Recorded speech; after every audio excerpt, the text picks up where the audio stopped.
Okay, I think we're ready to get started. So first of all, my name's Ryder Smith. I work with a firm called Trapeppi Smith. We do outreach and communication work with over 100 cities in California, worked all up and down the state, working all sorts of policy issues. And we were asked by the city to get involved and help them supplement their outreach and engagement work to bring people to the table, literally and figuratively, to have a conversation about the lands, the community lands in Malibu, and this incredible asset that exists for you here in this incredible city. And so that's what we're on a mission to do. And your participation here tonight is a great sign. That means somehow, some way, we managed to get you to get engaged and participate in this process, which is phenomenal. Just a quick show of hands tonight before I explain the totality of what we're doing tonight. How many of you heard about this through a YouTube ad? Raise your hand. A couple of hands. All right, who got an email from the city? All right, who got a blast from the school district telling them to be here? All right, what am I missing? Sports and other neighbors. Word of mouth and sports. Okay. And the commission? Okay. Various commissions, excellent. And a mailer. All right. Very good. Well, we got a lot of participation here. In addition to the folks in this room, we have at least 24 people on Zoom tonight, which means this microphone is super important because the only way anybody on Zoom hears what's going on is if this microphone is used. So bear with me tonight while I use the microphone to kind of go around, and for those of you that are Gen X and older in the room, go Phil Donahue style and try to hold a microphone and get you to engage with it. I want to have a few folks on the team here introduce themselves real quick. So we're going to go through some introductions. Before I actually get into those, I want to just talk about real quick tonight what's happening, right? Because I had a question raised like, some folks may not understand, or I don't think we have a clear picture of what's going on. Thank you for indulging us. So we're going to go over a high-level overview of the Malibu lands, the opportunity where those lands are, to make sure we level set everybody's understanding of what's going on. That should be a relatively brief presentation. And then we're going to go into breakout groups. And essentially, we have you in these table areas, and then we'll have groups get together. We want you to have conversations with your neighbors, because it's not about me, it's not about the city tonight, it's about you all talking as neighbors and engaging with each other to work through issues, which is why we asked that you kind of randomly sit tonight, was to diversify the thought at the table, because there are different thoughts about what to do. And we find it's most helpful for community engagement when the community engages with itself, first and foremost, and has good discourse and dialogue, and then shares out those ideas. And so what's going to happen is we'll have about 20 minutes of community conversation time, and then we'll have you report out on these super fancy high-tech pieces of paper here.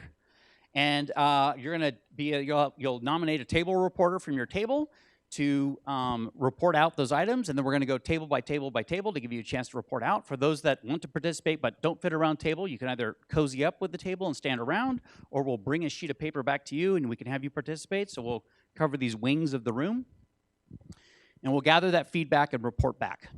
So that's how we're going to get some initial feedback and community conversation and put a bunch of ideas up on the board. A thing I'll also be clear about tonight is we are looking for any idea that you want to share, unconstrained by zoning, economics, anything. We're looking for ideas.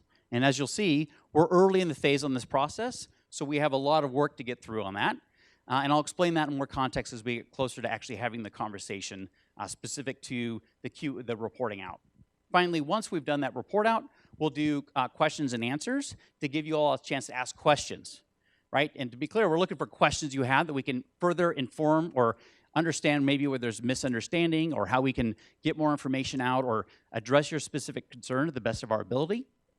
And then that can go into the mix of the communications work we're doing. It can benefit from your fellow listeners who hear this. We are recording this tonight too, so we'll have a recording of it, and we'll benefit from those questions that you ask. But we are particularly interested in questions that are being asked, and I would just say I would juxtapose that with maybe what you have typically seen at a city council meeting, right? Where you come in, you get 3 minutes, you say your piece, and you sit down, and then somebody stands up and says 3 minutes. That's we're kind of looking to consolidate that more in discourse and conversation at your tables. So I'm hoping that when we are going around doing the report outs, or when we're in the Q&A phase, it's much more focused on questions you want to ask than the thing you want to see built, because we should have already probably covered that during the community breakout sessions and discussions. So that's the vision for this evening that we're going to work through. We're scheduled to go an hour and a half till 7:30. We start a little bit late, so I'm already going to commit. We'll go to 7:35, 7:38, and if we need to even go even longer because there's great questions happening, well, regardless of the quality of the questions, we'll continue on to try to answer your questions until about 8 o'clock. We're going to have to cut it off at the latest. Okay, so that's the vision for this evening and how we're going to make this flow happen. I want to, if I could invite my team and city staff to introduce themselves real quick. We have some city experts here in the room. So first of all, I have Allie Nichols on my team. Wave your hand, Allie Nichols. All right, Allie works with me to help organize all this stuff. She's responsible for the snacks in the back, so if you eat a cookie, you can thank Allie for that. If you want an orange, you can be healthier and make that choice. And then I have two city staff people here. I'll just let them self-introduce. Thanks, Ryder. I am Alexis Brown. I am your Deputy City Manager here for the City of Malibu. And I am Joe Toney, the Assistant City Manager. Great, thank you. So we've been working very closely with city staff here to try to, pardon me, sorry about that, to engage in this conversation and get you all here. And this is really, in my experience, especially for the population of Malibu, this is a tremendous turnout. You guys should be very proud of your engagement in our public and civic institutions by showing up here tonight. All right, so after, let's see, I already went over this agenda. We're going to roll on to the next item here. And we talked about our introductions. So just a reminder, this is hybrid meeting. So all participants we're intending for make sure everybody can participate in the conversation, the discourse, again, mostly among yourselves until we get to the Q&A. And then we would ask that you try to hold your questions till the end. That said, we'll be walking around, city staff will be walking around, and we will do our best to answer your questions in your breakout groups and try to have a conversation and discourse with you on that. So we look forward to being able to engage in some of those questions on your individual basis, and then report out some of that as we go through our report out phase on this process. And for the folks that are on Zoom, I will just note too, so Sydney on my team is facilitating that conversation, and she will be in a position to help lead you through that breakout session, and she'll report out a consolidated list of items as well that we'll benefit from. And then one thing I also just want to note, whatever you write on these whiteboards tonight from your reporter, that's all going to get photos. It'll all go part of the record to be included in the conversation that we're having tonight and to be included in the ongoing discourse about the lands and the future of the lands. Okay, so just a little bit of background. Why now? Why are we doing this process? Well, way back in 2012, hard to believe, but over a decade ago, the city engaged in a pretty rigorous process to do parks and land use planning work around lands. But ultimately, that was now 12 years ago. And while we had a good plan, we also wanted to make sure we came back and re-gut checked with the community because things change, right? And the Malibu of today might be different than the Malibu of 12 years ago. And the city council and city staff wanted to engage in a thorough process of talking with the public about this. So here we are. And so because all this reality has changed in Malibu, we now find ourselves here wanting to refresh off some of that work that had pre-existed and revisit these lands that we're referring to, the Malibu lands.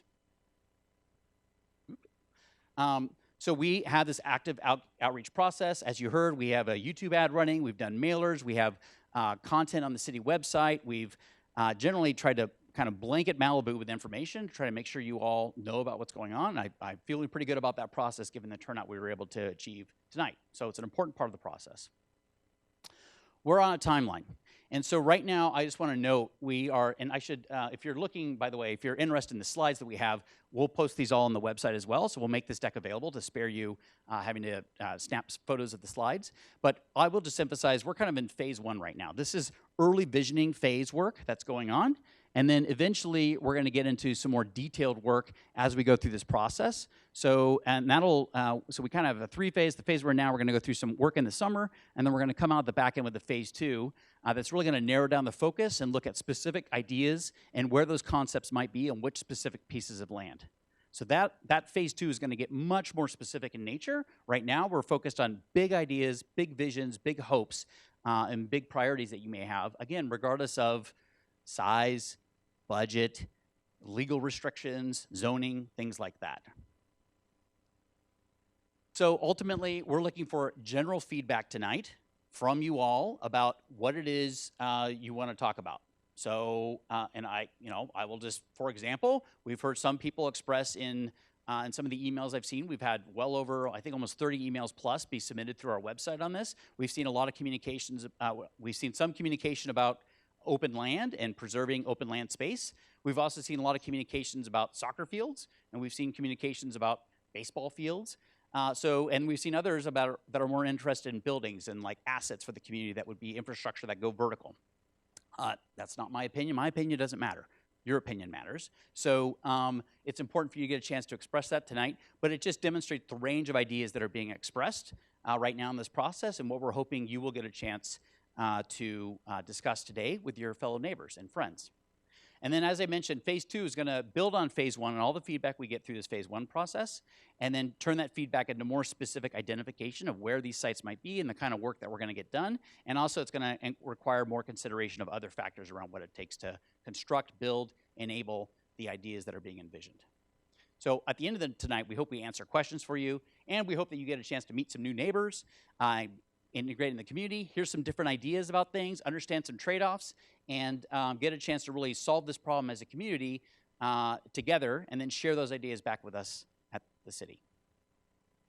All right, so real quick, just where the community lands are located. I'm sure many of you know this, but to make sure everybody's operating the same page, these are the 5 locations that are spread throughout the city. We have them detailed on follow-up slides here. So there's the one that I like too how we named all these spaces. That's very entertaining for me as a non-Malibu resident. So this is the chili cook-off spot. Apparently, I'm guessing we do some chili cook-off action around here. The triangle one, which as you can look at, is aptly named for a good reason. It's just down the hill from us, and it is shaped like a triangle. Heathercliff, so located further down PCH. I will admit, when I first saw this, I saw it said Heathcliff, but Heathercliff is a beautiful name, so much better than Heathcliff. Trancas. Pardon me, thank you, Trancas. And last but not least is La Paz. So these are the 5 sites that are being discussed for potential use and up for consideration tonight in the conversation we're hoping to have here in the community. So we're now going to, for the Zoom folks, you're all going to break out into your conversations on Zoom and work with Sydney on that. For everybody else in the room, you're going to start talking with your folks at your table about your priorities. I would ask that you identify one person who's going to be your reporter, your scribe, and then we're going to spend 20 minutes in this session just having conversations at the table. And then I have pens up here. I have these right here to take notes, and there's multiple pages on these sheets, so you can flip to go to another one if you need to. Allie will help you out with that.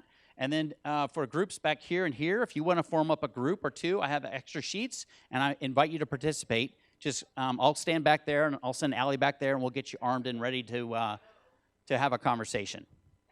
Okay, so go forth in your tables, answer the question, what do I really hope to be? Circle around your table and give people a chance to talk.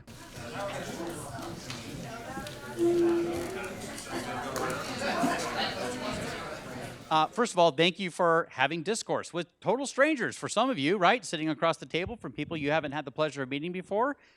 We don't do enough of this in America, so it's great to have an evening that consists of that. I think that's super healthy for Malibu and the future of this conversation. Second, I want to emphasize that it wasn't important that you all agree on everything that was being discussed, just as much as everybody felt like they had a voice and a chance to express their ideas, because we're in brainstorm mode, right? So we're just harvesting up ideas, whatever those ideas may be right now. That's the goal. I'm going to give gold star to Zach, because Zach had his board done first. So what's going to happen right now is I'm just going to ask you to come up and talk about your summary of what's going on, report it out from your working group, and share it with the audience. Try to, you don't have to go in massive detail, please. Try to keep it relatively straightforward and get through the point on things to be efficient. And again, when you're saying this, that doesn't mean you agree with everything that's written on the board. You're just trying to demonstrate, if we're just trying to demonstrate that you heard every voice that was a participant in the process. Okay, thank you. So my name is Zach Gallen. I'm here I have 5 kids, believe it or not. I do not have all 5 of them here with me today, but I have Jackson and Chloe, 2 7-year-olds in the front row there. So we had a great group, a lot of collaboration. I can run us through the list here to not take up too much time. The first idea was Parks and Rec, sort of a YMCA center that has a community pool, a gym, yoga center, like kids center, a splash pad, maybe an archery range, bocce, reading areas, just a spot for everyone in the community to go, bring their kids, gather, that's sort of a facility. The second idea was more of an infrastructure play. Just a way for Malibu residents to deal a little bit better in times of like emergency. Deal with the sea levels rising, water storage, reservoirs, recycling water, things like that. Just help us be better prepared, generally speaking. A lumber yard. I'm going to skip number 4, which we had, which is personal to us, and we had a lot of gold stars around it. I'll come back to that. Mountain bike track, retirement home. Malibu residents that some can afford it, some cannot. Give them a place to go and spend their time. Once they get older in life. Keep a permanent place for the chili cook-off. Maybe some permanent structures, leasable spaces. Some permanent restroom facilities, so we don't spend up so much money on these temporary events. And then just the idea of like a town center, which I guess is similar to Parks and Rec, but it has a lawn, a gazebo, reading spaces, just general community involvement, getting people together for a bunch of shared spaces. And then the circled item here was, sports fields, primarily soccer. We had about 9 people in our group, and I think everyone really agreed that this was, one of the, if not the highest level priority. I think for us, growing up, I played, Division I tennis at Cornell University. I played some professional tennis. You've got some professional athletes in the crowd here. To me, sports is everything, right? Like, we don't want our kids inside on social media watching TV. We want them outside. Our kids are a part of Views Football Club soccer program. They just joined a few weeks ago. They've got 80 to 100 kids. They play games at Bluffs. There's a travel team. They practice 4 to 5 times a week at Trancas. And it's just an unbelievable community. AYSO is another amazing program. I know a lot of kids here subscribe to that. We have our 5-year-old there as well. I think from our perspective, we see a lot of people leaving Malibu, to go to the Valley and to go to other spaces where there are more facilities and more fields and more opportunities. And, this Views program and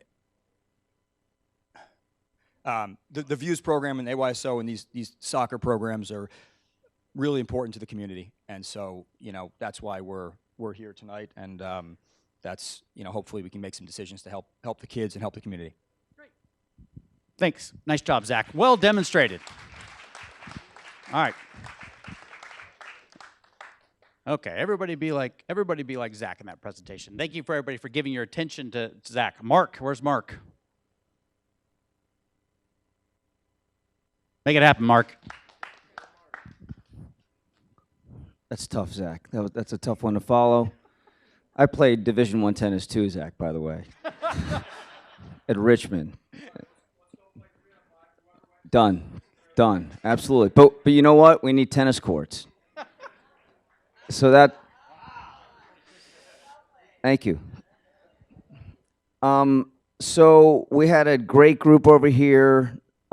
Some parents with kids. I have a 7-year-old daughter who in her age group is having a tough time finding a team because there is no field space. So that is going to be one of our biggest ones. Before I get to that, we had such an eclectic group. In addition to dads with kids and parents with kids, we had some guys who were involved with designing Bluffs Park, and then this gentleman was on Parks Commission. So we really appreciate your wisdom and insights. You've already been through it. So affordable housing for teachers, first responders, for people, if I'm missing someone, but basically affordable housing for essential roles that make a community work was listed. Performing Arts Center was listed, and then going to a community site is what we called it, but doesn't have to just be a site that combines two essential elements. One is community pool, and I mentioned a gym, but no one really bought that one. But the other one was fields: soccer, baseball, lacrosse, multi-purpose fields. Everyone here agreed. It just doesn't make sense for a community with the means available to it, with the amount of money that the city is sitting on. We can't think of another community anywhere that anyone ever goes to where there is a lack of fundamental services for kids to be able to play outside. We've never seen it before.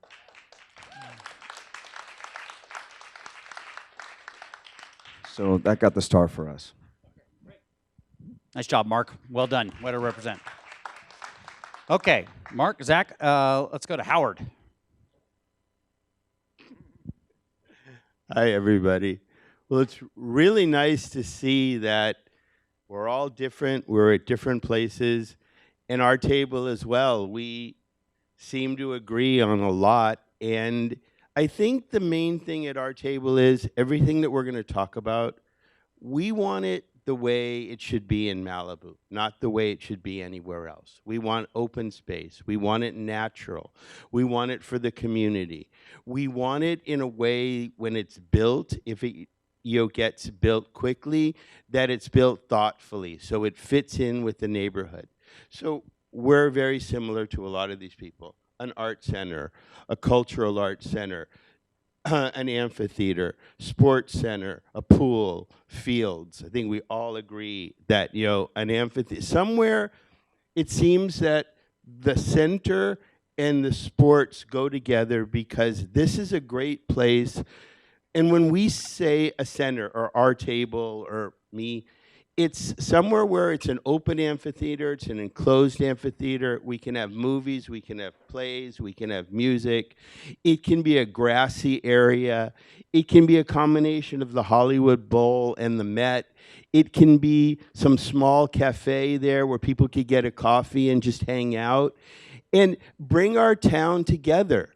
We have a high school, it's 50% built, a middle school. We want families and kids. We want stuff for older people, younger people. And so our whole thing was multi-use space, open space. And then we brought up, since there's a lot of vacant land in the center of town, maybe we could get together with some of the private owners and get a bigger space and get more things that we want, that serve us and serve visitors a little bit so that we can compromise a little. And then education. So like at the art center or at the pool and rec room, we could have educational activities for local kids about environment or about whatever is popular they need to know. So first, I'd like to thank everybody for coming out. I think we can get this done this time. Thank you, Howard. I'm gonna keep moving back and forth here. So Eric, here he comes. This might be our tallest presenter. Did you play basketball? What?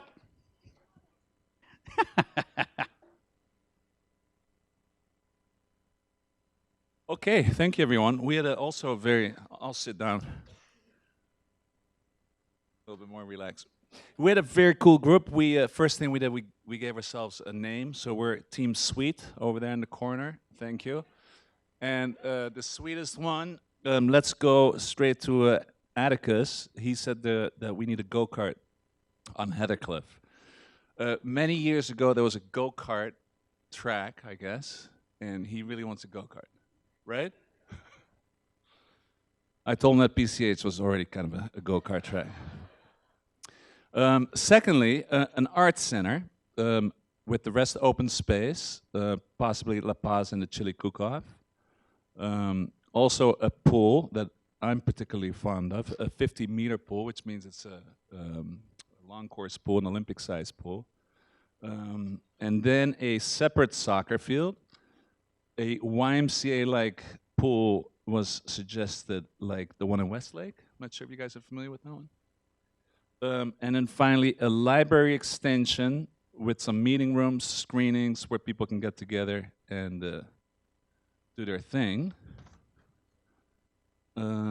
We all agreed on a spot other than Cross Creek where locals can meet and get together. We do not want retail. All of us agreed on that. No sports facility or multi-level on Heathercliff was another one. I guess there was a disagreement a little bit. And then the pool. The pool is a big deal, and I feel like everyone here is agreeing that we need a pool, mostly on the fact that this is a swimming community. And I'm not sure if you guys know, but I'm a swim coach here in town, and we do a lot with the lifeguards. We need more lifeguards. We need more kids to join lifeguards programs. We need more people to start teaching safety. drowning is still the #1 cause of death in infants up to 4 years old, I believe. And we have a great community, we have great talent, and everybody's in the ocean, everybody's in some kind of sport like surfing, whatever it is, and I feel there's not enough space. We have a tiny little pool at the high school, something needs to be done. So that's dear to my heart. We're working there for lifeguards, education, safety for all ocean people. Surfers, as I said, water polo is a big program here in town as well. And then also more space for lessons, competitions, recreation. An Olympic-sized pool would also be able, it would probably bring more people and more parking issues, but it'd be able to do competitions, which I think would generate a lot of interest in our swimming program. This is Dash. He was sitting at our table. He had to say he wants a dog park. And he ate my chips. And then the last piece that we have is we need a hospital, or so was the general consensus, that stays open after 10 p.m., please. That would be nice. Accidents happen after TM, I was told. And then the snack shack, the baseball field, it'd be nice to have a spot. I kind of forgot what that was, but we need running water. Running water. Yeah. An actual facility. Exactly.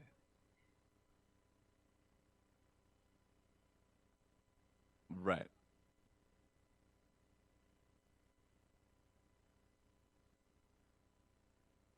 A cute little curated cafe is what I heard. Just for the people at home, they're hearing this recording in Zoom. Is that it? That's the list? Nice job. Excellent.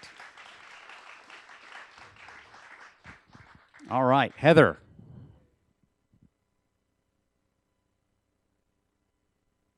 Thank you. Hi, guys. Just want to premise very quickly. I've been in this community for over 25 years. I taught at Malibu High. I was 24. It was my first job. And I loved working at the high school. I had so much fun. And I no longer serve there. I kind of semi-retired to be a stay-at-home working mom in 2008. And recently, a couple years ago, was like, hey, I'm interested getting back into teaching at the high school. They didn't really have anything available, and the numbers have been down in all the schools, I believe, since the Fire, Oaks Christian opening, you know, COVID, independent learning. Anyway, so I began to sub there. And while I was subbing, I learned a lot of information, and it didn't make me very happy. Because what I saw was decreased numbers, decreased programs. My son was in middle school. A lot of his best buddies that were going into the high school, top athletes, were leaving, not just to go to private schools, which was our competition at the time when I was teaching, to keep our kids at the school, not go to the private schools. They were now going to Westlake High, Agora High, and that bothered me. And I love this community, and I love Malibu High still. And so I worked with Karen Harden. We finally got Malibu Middle School sports at the middle school, which is amazing. But if we cannot support the teams, the growth, we have this incredible Views program for soccer. We need to kick it up a lot of notches in this town for our kids. And it starts with facilities. There are certain facilities that don't exist, which is why we're here today. There are facilities that do exist. How many of you guys have actually gone to the Malibu High School football game? Okay, what do you think of the stands there? What do you think of the announcers that are sitting on the table? A little cardboard table with the chairs with, you know, electric wires running up to their mics so that they can talk with no booth.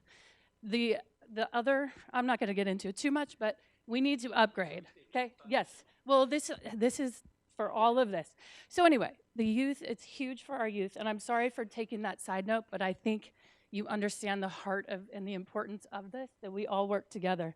One of the things that our group said was we would like to keep the chili cook-off area as is, if possible, to keep the chili cook-off going. But if we can use it during COVID, it was used for We had some drive-in movies, which was really fun. So maybe used for some other temporary things instead of just one time a year event. So we could actually be capitalizing on that space. We were wondering what's happening with the courthouse at this point, and also Santa Monica College, buildings that we have already here that we could utilize maybe for some of these needs that we have instead of building other facilities. But most people, we all kind of agreed if there was one area that we wanted to keep beautiful and leave alone, if we could, Trancas, because it is kind of the most beautiful. It's got the fields and all of that. However, we don't all agree on that. I see it at my table. She wasn't there when we were talking about it. But only if we have to pick a space. Okay, so community center, really want that at either Trancas, Heathercliff, with an aquatic center, Olympic-sized pool, YMCA style, tennis, pickleball courts. A huge thing was also performing arts center with a theater. We have someone for the Malibu Film Society at our table who they need to show their films and movies, and we used to do that a long time ago, and we haven't, and we should be. So a place for that, and also theater for kids to do plays. We used to have the Playhouse. La Paz, I was told by Pamela, she was on the city council before. She said that La Paz is already perfect for something like this, 200,000 square foot area with $500,000 already kind of dedicated towards that. So we were kind of, for the city. Yeah, okay, so it was, okay. And also huge thing, fields for soccer. Maybe Ed Bluff's suggestion, keeping the field, like upgrading and keeping that baseball, softball, and skate park, and then focusing on soccer elsewhere. And then a place, there was also a request for things like for seniors and also like a library style building center on the west side of Malibu. Everything seems to be down over here. And a hangout, I guess, with the YMCA theme going on. This would kind of work for the hangout place for kids, teens, kind of like a Point Doom Club meets Boys and Girls Club environment that's safe. And yeah. And also, I've heard a lot of people say we'd love an indoor gym to be able to play basketball with indoor and outdoor basketball. Okay. Thank you for listening to my extras. Thank you, Heather. Well, that last comment was about basketball, right? It was a place to play basketball. Is that basically what it was? Basketball courts. Okay. Indoor. Indoor and outdoor. Okay. Thank you. So I'm trying to be thorough.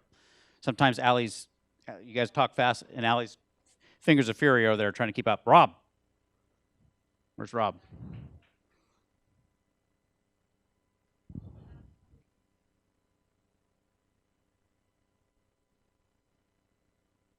Thanks, Rob. Sorry, let me just wait. Sorry, psych. Sorry. Yeah. I apologize. Just remember, we're going to take photos of all these sheets and include them. So we're taking everything verbatim. Allie's just taking some summary notes as well. So what she distills is not the end game. We're going to with original manuscripts. All right. Thanks, Zach. Thanks, everyone. I'm definitely not going to challenge anyone to tennis playoff or swim offs. I only recently learned the rules to baseball, so challenge you to something else. But thank you. Mark recently demoted me from third base coach. But I was part of a group that I think was very reflective of Malibu moms and young families generally. And there are definitely some echoing themes here. But I think an overarching theme is that sports have become the lifeblood of a lot of this community. And interestingly, that is cross-generational for us as well. There are so many grandparents within the families that have young kids playing and spend so much time on the weekend being part of their grandchildren's sports. And so we did have a lot of focus and convergence on sports. To not repeat some of the things that have been said, I think there was some thinking around how to bring more of a pedestrian experience to a lot of the community events here. Parking is obviously an issue, and we're in a very fragmented, set of different communities. And so around sports as a theme and culture, anything that can create more pedestrian experiences around sports, culture, and community was really important to everyone in the group. We also strongly endorse the Views FC initiative, which has really been incredible for the young athletes in our community. Some of the other ideas that came up specifically tied to spaces, and I think specifically to parking, the triangle area right on PCH seemed to make sense for that. There was also strong interest in aquatic center, to echo what's been said before. And then a multi-use gym for youth events. I think, Girls and Boys Club, YMCA has been mentioned before. More fields for youth sports, of course, soccer, baseball, basketball, and pickleball. It would be incredible to have some cultural experience center that maybe looked like an amphitheater to enjoy live music events as the community. I think the Trancas space came up as a potential contender for that, given that incredible view up there. I think that is it. There was one practical item, which was just a request for clarity on a timeline. I think there was a reference to a similar format in 2012 being undertaken, and if possible, just getting some information on what the timeline might be for any of this decision making.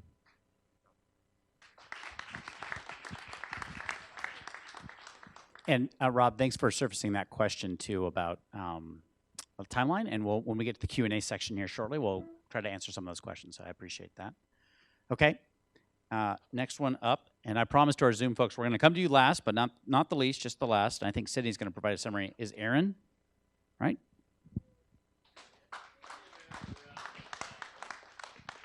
Hey there. So I'm one of those evil people where I live here. My kids go to school in Santa Monica. Why? We're not competitive, guys. We're not. We don't have the facilities. I know half this room only through sports. Sports builds community. We need better sports facilities. We need baseball to be up on the bluffs. It needs to be better stuff. We need our scoreboards up. We need a snack shack. Soccer, we need separate soccer. You can call it multi-use sports fields. That's great. Kids can use it. Community can use it for movies, whatever. Places for the kids to go. The kids deal with landslides, fires, floods. I don't have to tell you that. We're stuck here. We have nowhere for our kids to go and commune. The bluffs is our one spot. It's not enough. The kids are safe. They run around there. It's not enough.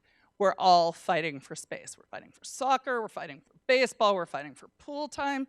When the kids are losing, it's because we're fighting. This needs to stop. So here's what we wanted. We're a really eclectic group. We've got some old people, we got some young people.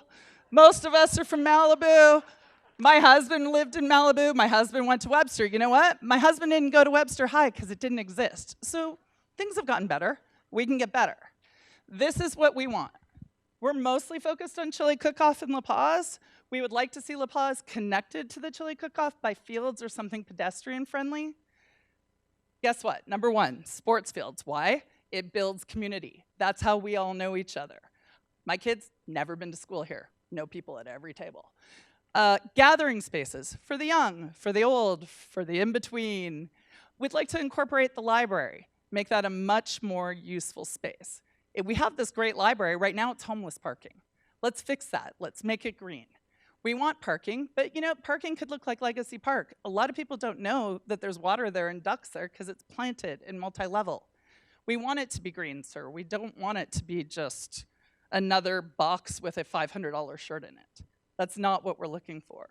We want multi-use sports fields, gathering spaces. We'd like it to be green building. We're Malibu. We care about our oceans. We'd like it to be nice.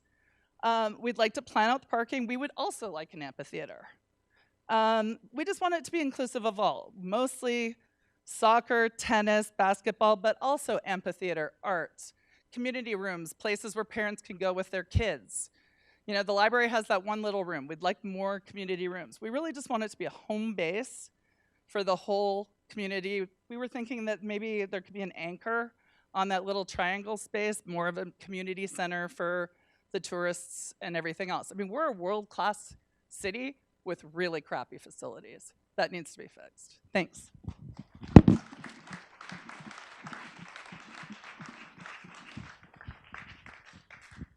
Thank you for the seasoned voices that were part of that conversation. Appreciate it. Good job, Heather. All right, Josh.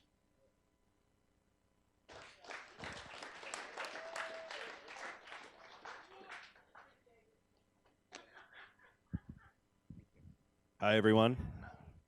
Shout out to Jay at home. What? Okay. My wife always tells me to make it quick, so I will. Hey. Yeah. All right. Our table was pretty unanimous.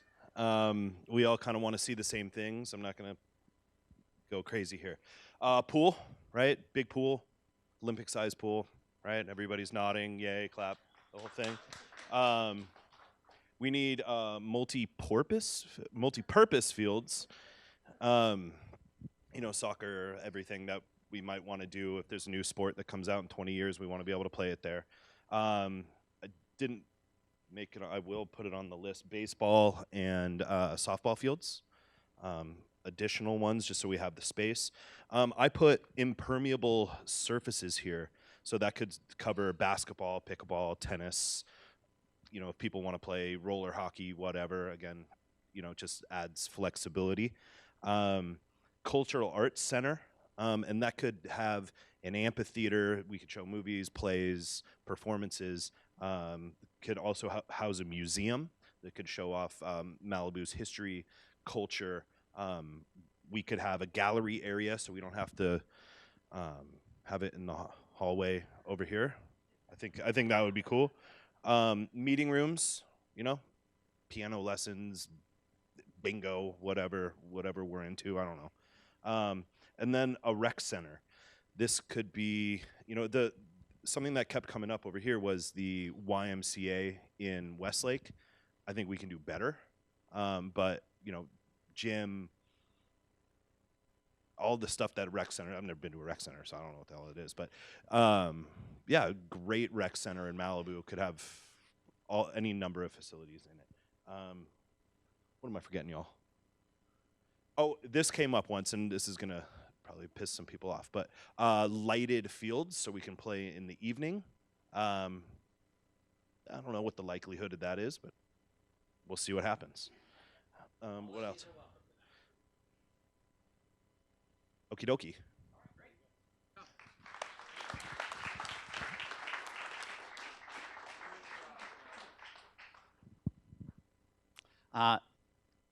To Parker in the back, I think we need to get Sydney's audio in because we're going to have a report out from our friends on Zoom. And I think Sydney we ended up at about 31 people on Zoom. Can you hear me? Yes, we can hear you. Awesome.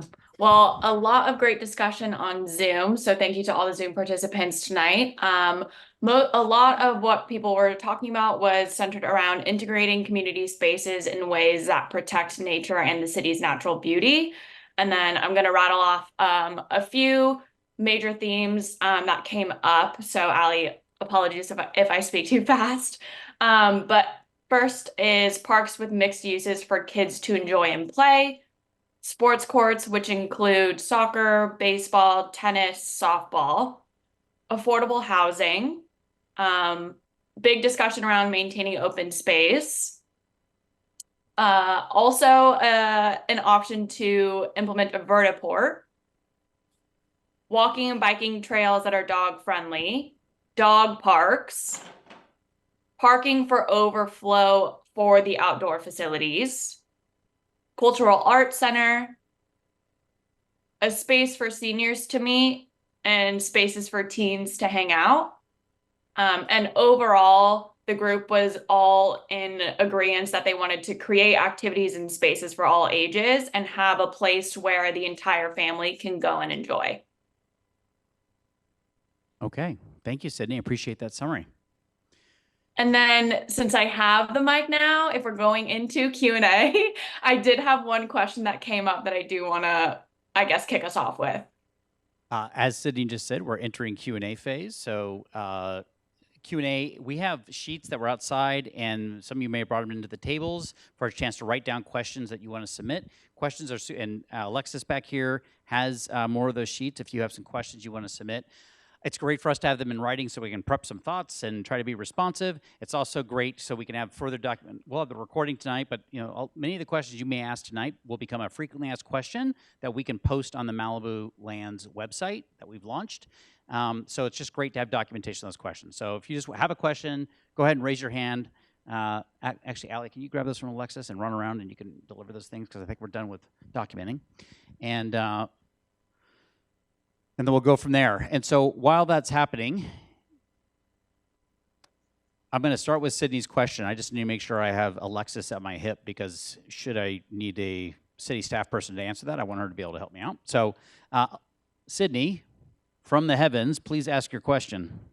Yes, so on the community lands website, there is an excerpt that talks about zoning requirements for parking. And one of the questions was that, do we know how much of this space, like square footage wise, would be left after those parking requirements are met?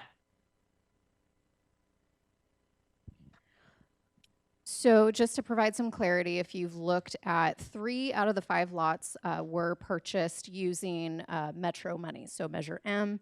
That was about $6.5 million at one point. The requirement spread through the 3 lots that was used for does require us to have a cumulative amount, 4.1 acres, divided among those 3. Now, we can concentrate that. It's very subjective between those 3 lots, so it's going to depend on what the ultimate master planning is ultimately pans out to be. Hope that provides some clarity. So more to come, but that's the total amount that we would need to consider. Could you just further clarify, why did the Measure M funds require the parking? Because obviously those were funds that were sales tax dollars funds that came back to the city as part of a big LA County tax measure. So that's how we were able to even acquire those in the first place. But why'd they put that stipulation to the best from a policy perspective? Because it wasn't your decision, it was the county's. So through the county, it was a requirement that as part of the contract and the agreement, in order to use those funds, it has to be used in some way, shape, or form for public transportation. And the best way that the city can meet that obligation would be to create public parking for anyone to use. And so that's the requirement. Okay.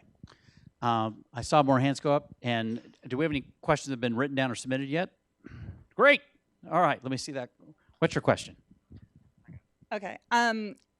It's kind of twofold. One, does this need to all be done at the same time? Like, would we be waiting for soccer fields while you guys argue over building a pool and how long that's going to take? Or will sod be laid? Like, I mean, I get we need to have a cohesive plan, but is it all going to be done at once and my 9-year-olds will be graduating high school and we're back here in 2036, or will things be done?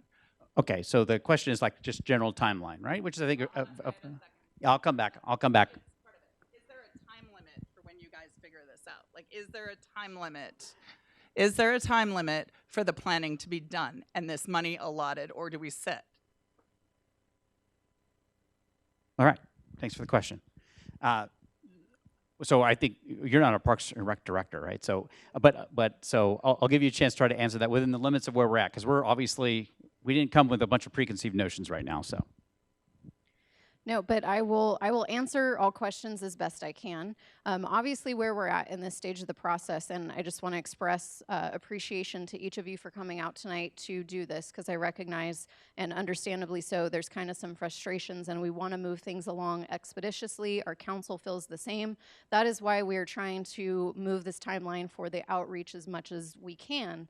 But we also want to make sure that as you see this board, and you see all the projects up here, these are legacy projects. And that's what our council views them as well as our different commissions and stakeholders that have been a part of this in the development of the outreach. As far as the timeline, what we're looking at is bringing an outcomes report to the city council that will be this fall to make that decision as to here are the priorities from your community. This is all being driven from each of you here tonight and the future community meetings, as well as pop-up events that we're having over the next couple of months. We're already 2 months into this process, so I just want to outline that, or highlight that rather. So out of that outcomes, the council has already, as you'll hear during the public hearing at their council meeting on Monday, there's a budget hearing. They're already lining up funds for the master planning. So whatever comes out of this outcomes report is what the council will be considering as far as priorities to fund. Keyword being fund. So we will be master planning. Obviously, there's limitations, obviously certain studies. We do live in Malibu, we are a coastal community, so we need to be realistic about those expectations. I can't give you a set timeline that in 10 years, we'll have a brick and mortar, whatever comes out of this, right? But I can say that we will be way further along in the process than we have been in this entire time, with the last study being done in 2014. I hope that gives a little bit of clarity there. Okay. Questions? Question. Oh, sorry. Okay, so here's what a lot of us in this room know. We can decide. Do you have a question? Just want to make sure. Yes. We can decide on whatever we want, like the snack shack. We still don't have a snack shack. We should have had it by now. Can something be put into this plan that says some of these things are going to start? The city council is going to agree on some of them. Can we start now finding a planner that can be an outside planner or an inside planner, and some specific staff, maybe a few people, that can start figuring out in fall when the city council decides how to do this, that we can actually do it, that there's knowledgeable people that are competent, that know our LIP, that know coastal, that know the rigors of this thing, because we used to have a lot of people like that. We could get stuff done very fast if we wanted to. Thank you. Okay, great question. So I guess partly what I heard from that question was, is there something we can start expediting now to start the ball rolling so we have some tangible results sooner rather than later? Is that a fair summary of the question? Okay.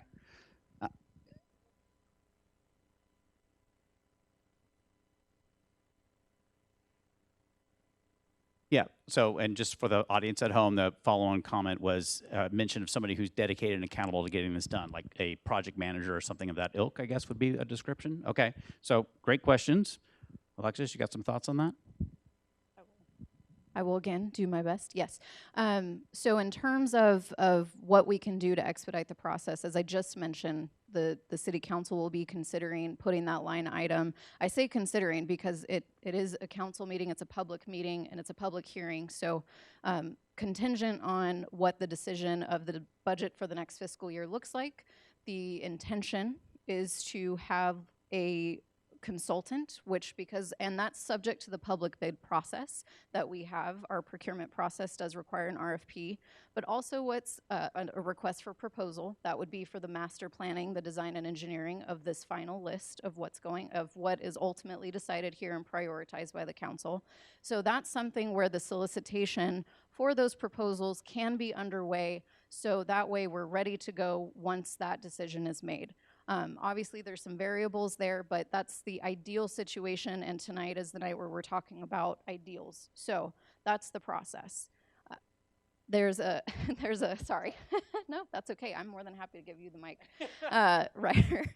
So in terms of what's happening parallel to that, or what will be, is doing a development assessment of the parcels to have further restrictions, understanding what sub-consultants might be needed to be a part of this design and engineering. We want to have a complete and comprehensive package, and in terms of project management, the city council has made this their top 20 project, and when I say that, there's a strategic planning or strategic work plan document that was adopted back in September by the city council that did give staff direction in terms of these are the things we need to accomplish here in the city, and these need to have the most dedicated and intention towards them, and so we are doing that. So there's a whole list of who is going to be held accountable, but ultimately it's all of us here together.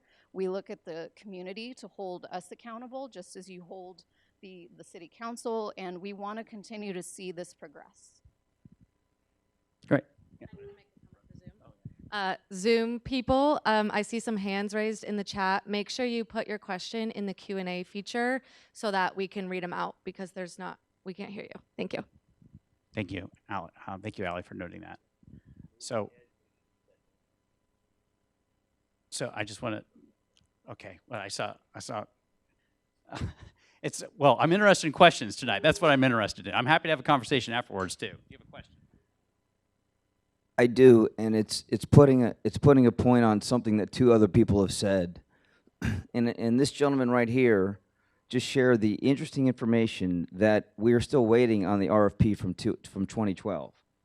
So just coming back to you, I think the number one question is, it seems like the wheels of Malibu move very slow over this period of time. And the biggest question that the community is going to continue to come back to and repeat is, whatever becomes the top priority of this, seems like it's going to be open fields, but whatever it is, amphitheater, whatever it is, what is going to change? What can we do to change the current system that you are living with, that you've been hired, you are working within, to actually make something happen this time around? So, I mean, I guess I would just observe. I'll take a quick stab and point, which is that there's an existing staff here, many of whom weren't actually here previously in the process, and that's not a dunk on people who were here before. I'm just acknowledging that some folks are brand new to this process and trying to get up to speed. So you have different folks involved in trying to make this happen, and so theoretically, that's already a change in that perspective. Not to mention, there's been some change in council members too. Again, that just things change, right? So. I'm not going to make that comment. That's really not my role to make that comment. So anyway, so those are some elements that, from an outside perspective, a lot happens in 12 years, right? That's just bottom line. Things change. The formula of the combination of factors change. Is there any other additional changes that I mean, I think fundamentally Alexis outlined a timeline that seems reasonable for execution on the RFP process and to get the appropriate experts involved. And you should hopefully be able to see context of those things, or the milestones of those actions actually happening in the coming period of time. So hang on one second. I had hands up over here previously. Is it possible to have the studies done on these lands, or these parcels, or whatever we want to call them, to make sure that everything is a go? Because I know that, I believe it was the same time period, 2012, where we had the city put out all these surveys. We were voting. We had 3 different options. We were going to do it over at Tyler. We were going to do it at Bluffs, and it looked like things were going to happen. Last minute, California Coastal Commission comes in. Oh, there's an ESHA there. Boom, it was gone. It disappeared. And there was so much work done on that. So to alleviate the time, can we just have the studies done? Or is it possible to have those studies done so we know what we're working with, what battles we have to fight before we start mapping out, doing all that other work while we're waiting?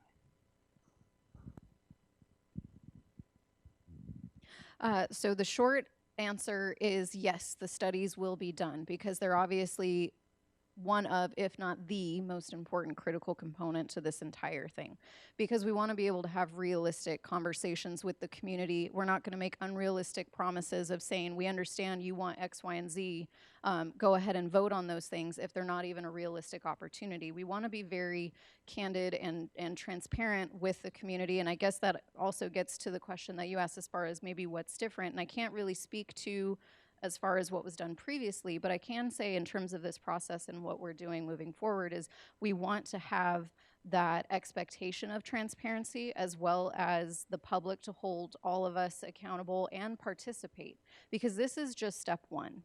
And I say that meaning we're in phase 1 of the outreach and engagement, right? And yes, there's a phase 2, but it doesn't just stop there. It doesn't just, okay, great, what's gonna happen, and we wait and watch. It's kind of the watch pot never boils, but we want to continue to engage with the community. So even in the master planning and design process, we're going to be reaching out. We still want you to come to the table. We still want to have meetings and participate like this, but we want to be able to provide all that information as we move forward. So that way there's consistent and continuous dialogue And the studies, as I mentioned, the developmental assessments are being done behind the scenes. Everything needs to run simultaneously, so that way, if there is a bottleneck effect in any of these things, we need to be open about it, and we need to be able to communicate that. And so that's our goal as staff and what we hope to achieve through this process. Yeah, follow-up question over here. Yeah, it is a follow-up question. So I just want to be clear. Is it like yes or no? Have the ground studies started? And then the follow-up question to that is because I can understand that you would want to wait because if everybody said keep it open space, then why bother? But now it's very clear that open space is a priority, but it's not the only priority, and there's lots of other priorities. So have the studies been started? If not, what is the timeline for them to start? Absolutely. Very fair question. So we as staff are waiting for this very specific community meetings. We've started preliminary kind of offset because there was a development assessment reports done prior, right? There's kind of a baseline of that, not full phase one as you do in typical retail real estate transactions, but there was when we acquired the lots. So it's kind of looking at that, engaging, but we need the community to outline in this very specific way, okay, what are we looking at? So now that we've at least started that, but in this phase one, that is the data that we will take as staff and begin those studies. So you're looking by the end of this month, if you will, because phase one is concluding at the end of this month for us to launch into those. So that way, as we move forward through the rest of this process, it's a part of that. Okay. Yes, question. So I think from the consistency of all of this, we can probably agree that we're losing about 6 months through this process, that this has been, by and large, a colossal waste of time to ask these questions where we always know the answer. To some of the earlier questions, if there is sufficient pressure by City Council to move these things forward rapidly, can they apply that pressure? And thirdly, can you in fact confirm that 3 City Council members are up for election in November? So I guess I appreciate your comment that this is a colossal waste of time, I guess. I obviously disagree, but I'm in the middle of the process trying to gather community feedback.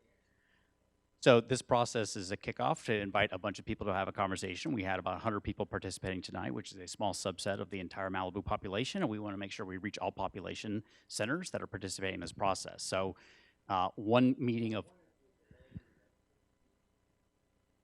Okay, thank you for your feed. I think your third question was that there are 3 council seats up for election. I don't know what the election cycle is here in Malibu. That's a yes, no, I guess. Sure, there are 3 seats up for election. I'm looking for questions primarily.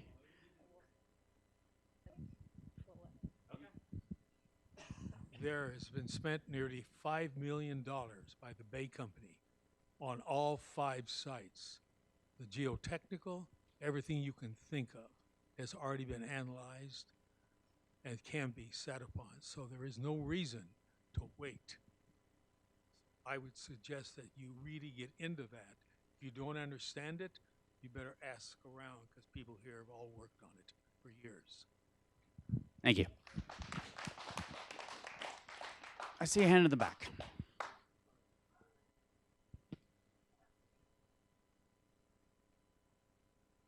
Yeah, I need to be able to capture your voice for the Zoom people. Go ahead. How are you going to decide actually what the priorities are? I mean, there's tons of great ideas. Is it... Can you just, thank you. Like, how is the city going to decide what the actual priority is? And there's so many great ideas. There's, similar themes throughout, but how do you decide? Is it how many emails you're going to get from people? Is it how many voices are going to talk? Like, how is the decision going to be made? So I'll start a response I think is appropriate, and Alexis can correct me if I'm wrong. We're interested in hearing lots of voices that'll be submitting throughout lots of modes and process. Tonight is just one example of how that's going to happen. We've had a ton of email traffic on this. We anticipate additional tools for feedback through the process, and then there's also going to be kind of reconciling that with design goals and standards. Ultimately, we live in a not a democracy, but a republic, right? We elect people to then make decisions for us. So fundamentally, it'll be a decision guided by advice from city staff and limits that are out there, but city council is going to make those final decisions. They are the duly elected officials who make the big decisions around here in Malibu, and that's how I would anticipate it working. Anything to add? Okay. Question. Okay, in order to comply with the parking requirements and as part of the master plan, would building an underground parking structure would be something feasible for Malibu to study? Yeah, so I guess the question is, right, is if we're looking at underground, could we underground parking and then use, say, I'm thinking big since we're budget free tonight, do an underground park and build a soccer field on top of the park, right? Like, there's a thought. I would say all things would be considered at this point. Obviously, the biggest thing is that it's accessible to the public, right? And there's areas that the public transit is also accessible. So whether that's an underground or things like that, obviously there will be certain restrictions depending on where it is determined that that parking requirement will go. So it'll be subject to that, but it is a potential consideration in terms of space saving ideas if that's kind of to the point of what you're talking about. Okay, just before I do real quick, I just want to, because we've been jumping around the room here. Sydney, do you have any questions on Q&A from Zoom? Oh, you have them? Great. Go ahead. Okay. So what a vertiport quality for M1 funds for public transit? That was a question. Like, would that count for the M1?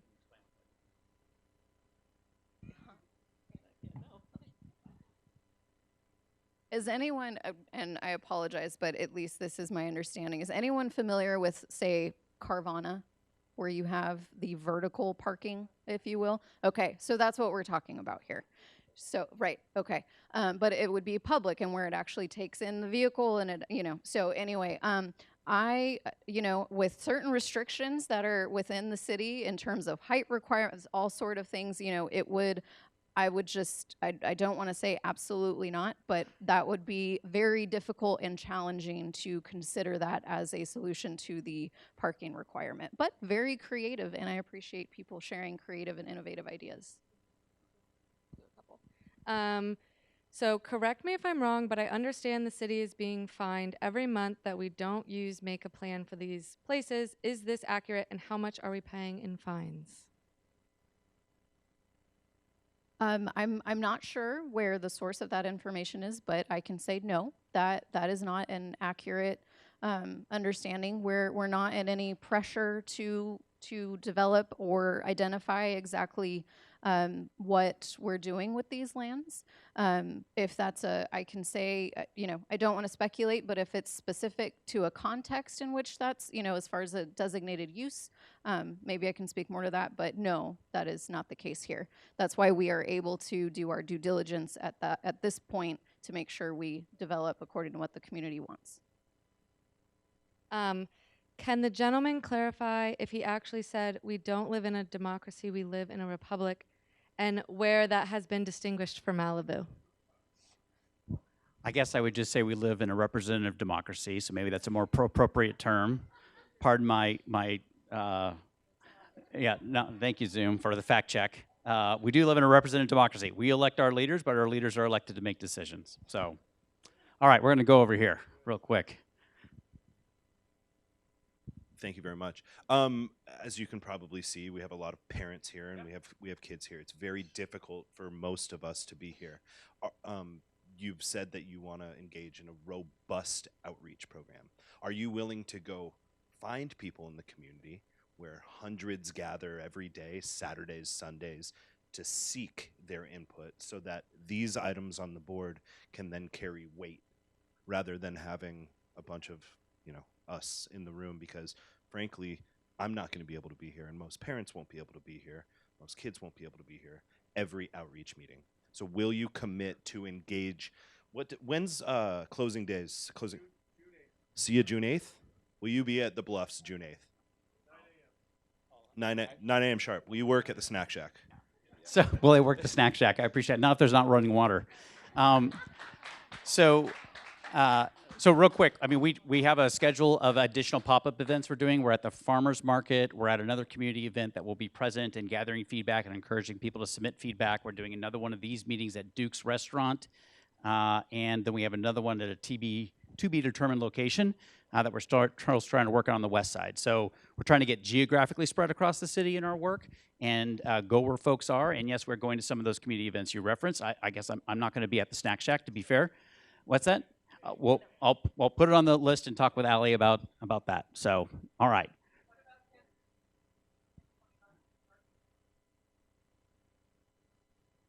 So I appreciate sticking with questions, trying to maintain some decorum. This, if you could just please, but we are not charging for Duke's parking.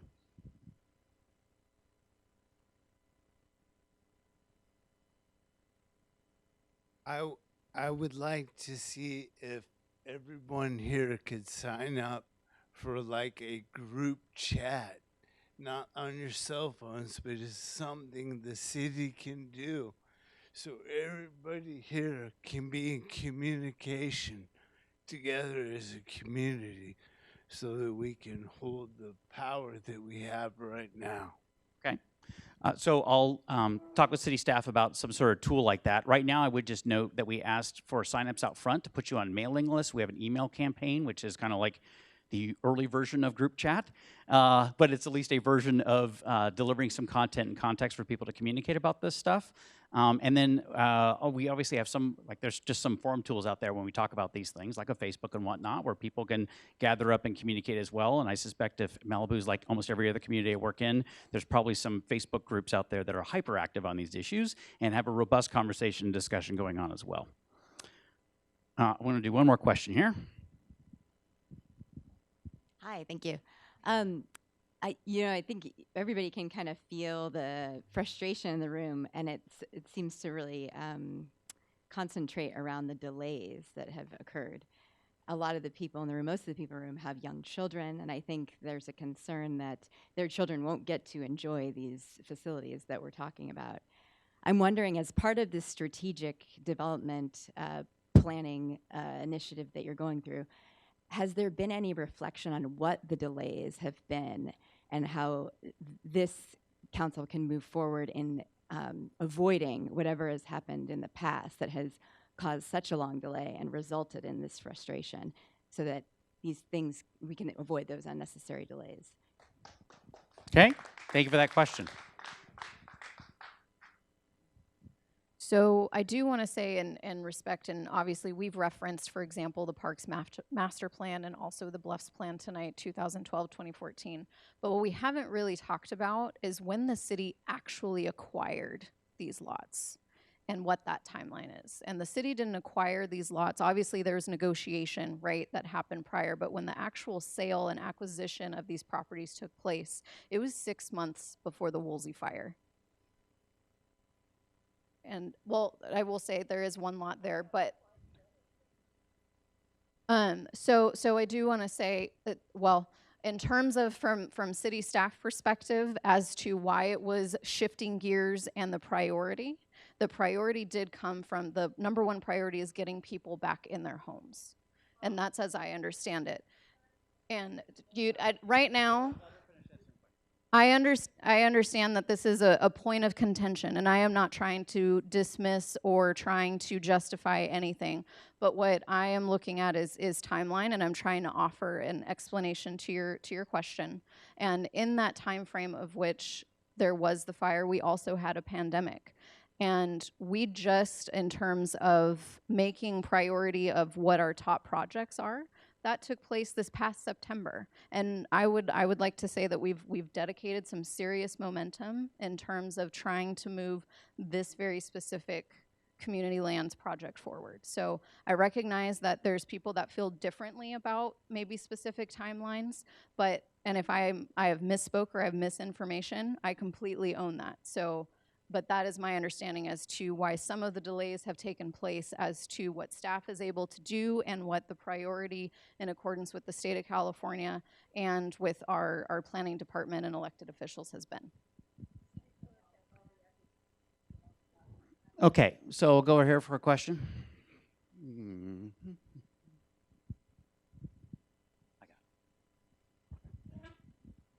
Yeah. It's a comment and a question. I mean, I want to be realistic. Most of us here are talking about if we stamp any of this tomorrow, this isn't for our kids. This is for the next generation's kids. So, has anyone talked about the nuance of whether this can go through the LCP and get expedited, or is this going through coastal? Like, let's say we vote on this, we all get on the same page. Is this actually going to go through an expedited track? Can it go through the LCP, or do we need coastal and it's like developing a new parcel?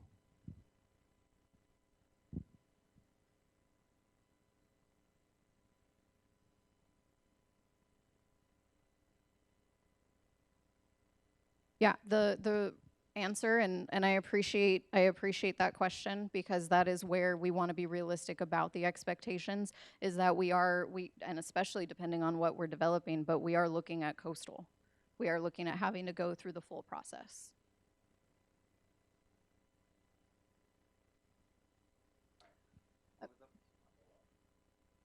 I'll just repeat in the microphone.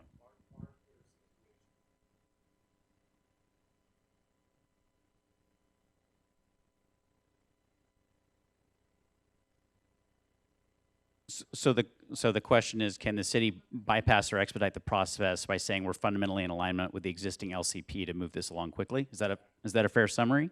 Okay, so that's the question. So I do want to be, I understand, and yes, in some cases that can align, but I just want to set us up for, one, we don't even have a defined list as to what we're moving forward with. And I recognize that there is a lot of, agreeing on what we're potentially moving forward, but it is dependent on an outcomes report. It is dependent on council action prioritizing those things, and I just want to, again, be transparent about this. As to what we want to set those expectations, that comes from us communicating with the public as to this is what has been prioritized after that outcomes report, and this is the process moving forward, and we'll identify that. Now, we have been working on our relationship with the Coastal Commission, I will say, as a city. So, as far as early conversations of what we're looking at, we want to start that dialogue. That doesn't mean that there's any sort of special lane to operate in with the coastal. I want to manage that expectation right up front.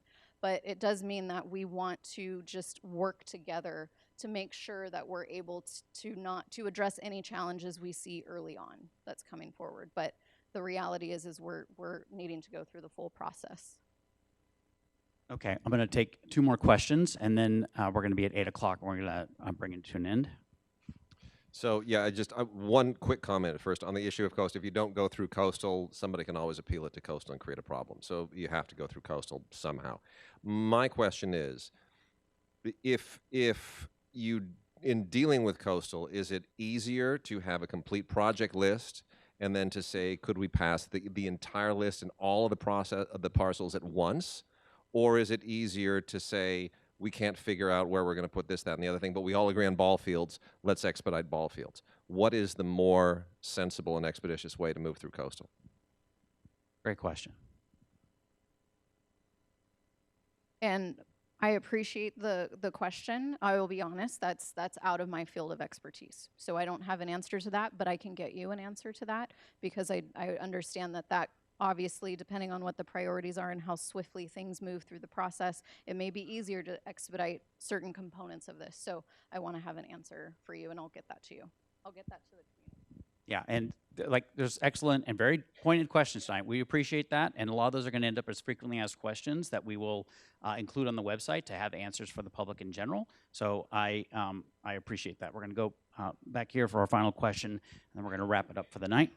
I have a couple more slides to get through as well, just information. All right. Can the city buy back the land purchased with Measure R funding so that we can not comply with the minimum parking spaces or minimum acreage for that thing? And then I've got another question too. Could the city hire a dedicated city planner to expedite the development of these lots, right? Like if we're looking for ways to move it forward, it seems like one of the quickest ways to move it forward might be to expedite it with a dedicated city planner or whatever. So is that possible? Okay, and I think on your first question, you referenced Measure R. I think you mean Measure M, which is the Measure M fund. So I guess, Alexis, the first question would be, if we want to get out from underneath having to have any parking or having public parking, can we go find our own Malibu funds to try to purchase that land back? The answer is I do not know, because to the first question, and the reason is because what you're asking is a policy decision, and that direction we do need from our elected body. If that is something that the council is willing to explore, you are looking at certain, obviously, termination clause, and if that's even a possibility, that is 6.5 million. Do we have that in the bucket? Which gets us to the second part of that, which is the availability to hire a dedicated project manager planner. I can't answer that question for you either, because again, that is a budget question. And the two very prominent things that rest within our elected officials' holds are policy and budget. So those are, but we can absolutely, we'll be providing the summary of everything talked about here, asked here, our council and the various stakeholder groups, as well as you, because on our community lands page, there is a public comments received, feedback received, all of that, because we want you to see what the community is sending in, not just in these meetings, but via email, on social media, things like that. We're pulling all of that in so you can see that, but we will get answers to those very specific questions. I don't have that tonight. Yeah, so the question is, in theory, are they both possible? I would just say, I think we'd have to figure out whether or not we can actually buy that land back using different funds from the county or from whoever, from where we got them previously. So that would be a fundamental different question, which I don't think any of us know the answer to that right now. We'd have to find that out. Is hiring a person possible? Anything is possible. It takes money to hire somebody. Well, we'll always have coastal. This is true. This is the glory and the challenge of living in Malibu, right, is coastal. No, we're at 8:02. I need to wrap it up. Okay, so thank you all very much, and thank you thank you for your conversations at your tables tonight and having conversation with your neighbors and engaging with each other. That was very helpful. I appreciate it. Have a great night. Thank you very much, Malibu.